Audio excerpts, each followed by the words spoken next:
Salut tout le monde, aujourd'hui on va parler d'un sujet qui est selon moi très important dans la progression, mais qui est pas suffisamment abordé dans le JJB, c'est le choix des partenaires. Et c'est un sujet qui va vraiment déterminer ta progression au fil des années. Quand je parle du choix des partenaires, je parle spécifiquement du fait de choisir entre le fait de tourner avec des personnes meilleures que soi, du même niveau ou encore moins fortes que soi. On va également aborder dans cette vidéo ce que des personnes comme John Danaher, Marcelo Garcia ou encore Joseph Chen ont déjà compris sur le sujet et comment on peut l'appliquer à nous-mêmes.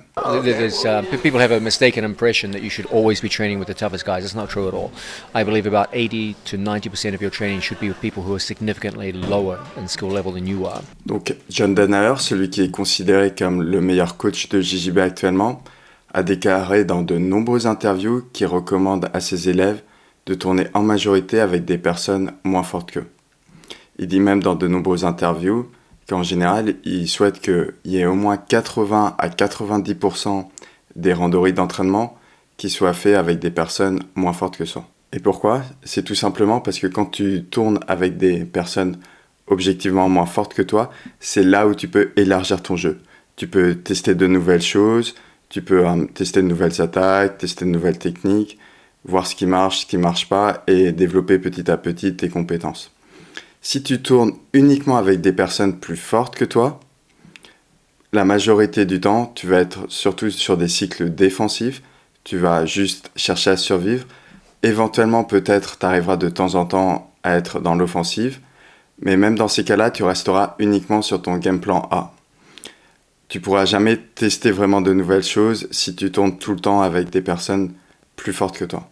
Le problème que tu vas avoir quand tu roules tout le temps avec des partenaires plus forts que toi, c'est que en général, tu vas avoir tendance à juste chercher à survivre pendant le combat. Tu vas juste être sur des cycles défensifs la majorité du combat. Et même quand tu arriveras potentiellement à être sur un cycle plus offensif, tu pourras faire uniquement que ton game plan A, que ce que tu maîtrises déjà très bien. Parce que tu sais que si tu sors de ton game plan, de manière générale, ton partenaire va rapidement te battre, te passer la garde, te soumettre ou te renverser. A l'inverse, quand tu vas tourner avec des personnes qui sont objectivement plus faibles que toi, c'est pas dans l'objectif de leur rouler dessus. L'objectif, c'est de voir comment tu peux tester de nouvelles choses, tu vas pouvoir t'autoriser à essayer des techniques que tu fais pas habituellement, voir comment tu peux enrichir ton bagage technique, et petit à petit, ça va t'aider à vraiment améliorer tes capacités offensives. Et tourner avec des personnes moins fortes que toi, c'est aussi une superbe opportunité de travailler des points que d'habitude tu négliges ou dans lesquels tu te sens moins à l'aise. Par exemple, si tu es plutôt gardien, peut-être que ça va te permettre de travailler plus tes passages de garde. Ou si tu es un bon passeur mais que d'habitude tu travailles que en passage à l'intérieur, peut-être que ça va te permettre de développer tes capacités à passer la garde sur l'extérieur. L'autre avantage, c'est que vu qu'en général, c'est moins fatigant de travailler avec des personnes moins fortes, ça va te permettre d'augmenter ton volume d'entraînement sans te cramer et sans trop te fatiguer non plus. Et attention, je dis pas qu'il faut absolument bannir les combats durs contre des personnes du même niveau ou d'un niveau supérieur. C'est également très important et c'est vraiment top si tu peux avoir des partenaires du même niveau ou d'un niveau supérieur. Parce que c'est avec eux que tu vas voir les éventuels trous dans ton jeu, voir si, par exemple, le nouveau passage de garde ou le nouveau système d'attaque que tu as travaillé avec des partenaires moins forts peut marcher avec des gens d'un niveau supérieur. Ça va également te permettre de voir si les automatismes que tu as développés sont suffisamment affûtés. Et en plus, l'autre gros avantage, c'est que si tu tournes avec des personnes d'un niveau supérieur et qu'il y a des choses qui ne marchent pas, ils pourront sûrement t'expliquer pourquoi ça n'a pas marché contre eux. Et ça va te permettre de mieux comprendre et de mieux pouvoir étudier et développer ensuite ton jeu. C'est vraiment très important de casser l'idée reçue selon laquelle pour progresser et atteindre un très bon niveau, tu es obligé d'avoir uniquement des partenaires très forts d'un niveau élite autour de toi. C'est pas vrai du tout. Si par exemple, on prend l'exemple de Marcelo Garcia, qui est pour moi l'un des GOAT du JJB, quand il a décidé d'ouvrir son académie à New York, il avait déjà remporté les championnats du monde et la DCC, mais quand il a décidé d'ouvrir cette académie, il s'est retrouvé avec en majorité des élèves qui étaient ceinture blanche ou bleue, voire légèrement supérieur, mais en tout cas, la plupart de ses élèves n'avaient pas un niveau élite en compétition. Et pourtant, en travaillant intelligemment, il a réussi à continuer à progresser et il a même derrière remporté une nouvelle fois la DCC. Donc, ce que je veux mettre en lumière, c'est que le plus important, c'est pas forcément d'être entouré de tueurs à gages à l'entraînement, de partenaires élites qui ont réussi à remporter des championnats du monde. Le plus important, c'est de voir comment toi, tu vas pouvoir utiliser intelligemment les ressources humaines qu'il y a autour de toi. Et on peut aussi prendre l'exemple de Joseph Chen. Cet été, je me suis entraîné dans son club à Shanghai et objectivement, le niveau était vraiment excellent dans ce club. Mais pour être honnête, il n'y avait aucune personne du même niveau que Joseph Chen sur le tatami. Il y avait des compétiteurs élites, mais c'était pas le même niveau, ou pas le même poids, ou pas les mêmes capacités physiques. Et pourtant, il continue à progresser vraiment hyper vite. Pourquoi ? Parce qu'il travaille de manière intelligente. Il gère très bien l'intensité qu'il met dans les combats, il fait en sorte de s'imposer des thèmes, et surtout, il met très peu d'ego à l'entraînement. Et point essentiel, ses partenaires d'entraînement ne mettent pas trop d'ego non plus. Ça, c'est vraiment hyper important.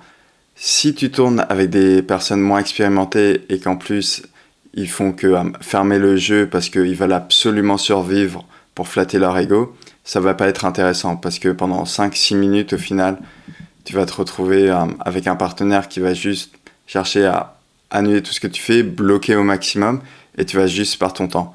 C'est intéressant de travailler avec des personnes moins expérimentées quand le jeu est ouvert. Et d'ailleurs, j'ai fait une vidéo complète sur la gestion de l'ego à l'entraînement. Le lien est dans la description, donc n'hésite pas à la regarder si tu ne l'as pas déjà vue. Et d'ailleurs, depuis les débuts de Joseph, il a souvent été le meilleur de son club à l'entraînement. Et pourtant, il a vraiment réussi à atteindre un niveau élite. Et ce qu'il faisait, c'est que la majorité du temps, il était dans son club habituel en Chine ou à Taïwan.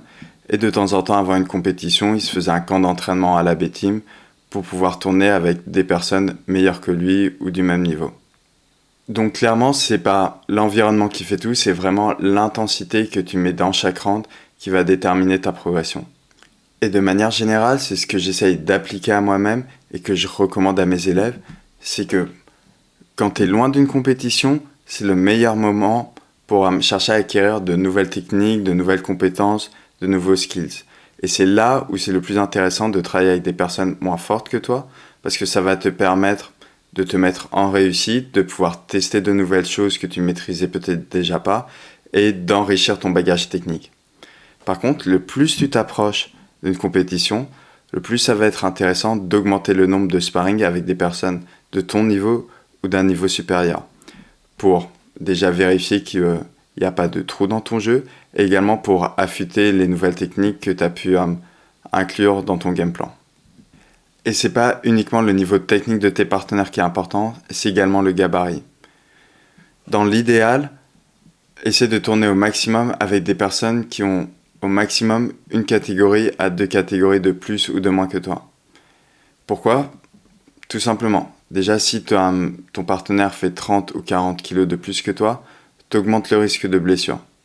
Autre chose, si ton partenaire est beaucoup plus lourd que toi, il y a des techniques qui seront vraiment trop dures à faire contre eux, surtout si ça nécessite de les tirer ou de créer de l'élévation par exemple.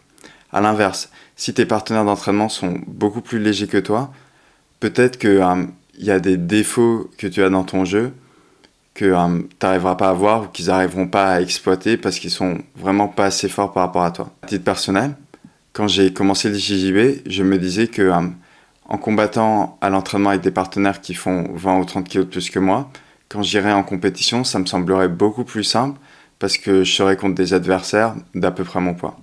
Et en fait, j'avais complètement tort. Pourquoi ? Parce que combattre contre des plus légers, c'est pas forcément plus simple ou plus dur, c'est juste différent.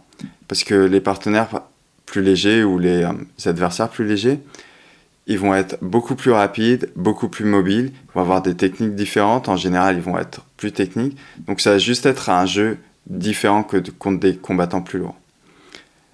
Donc voilà, c'est vraiment important si tu es dans une logique de compétition ou juste pour être dans des combats réalistes, de chercher au maximum de combattre avec des gens d'à peu près ton gabarit.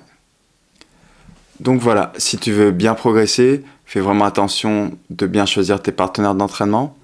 N'oublie pas, 80% du temps, tu fais en sorte de tourner avec des personnes qui ont un niveau inférieur au tien, mais qui mettent pas trop d'ego à l'entraînement.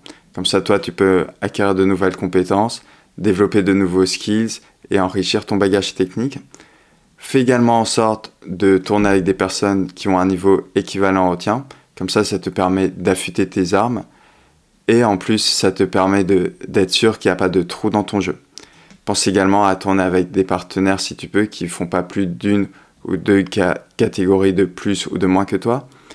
Comme ça te permet d'éviter de te blesser et ça te permet également d'être sur des combats plus réalistes. Et enfin, si tu as aimé la vidéo, pense à liker. Pense également à commenter pour me dire ce que tu as pensé de la vidéo. Quelles sont tes habitudes d'entraînement? Est-ce que d'habitude tu tournes avec des personnes du même niveau que toi, moins fortes ou plus fortes? Pense également à t'abonner à la chaîne. Tu peux également me suivre sur Instagram. Le nom du compte c'est Jonathan-IFT. Et je te dis à très bientôt pour d'autres vidéos.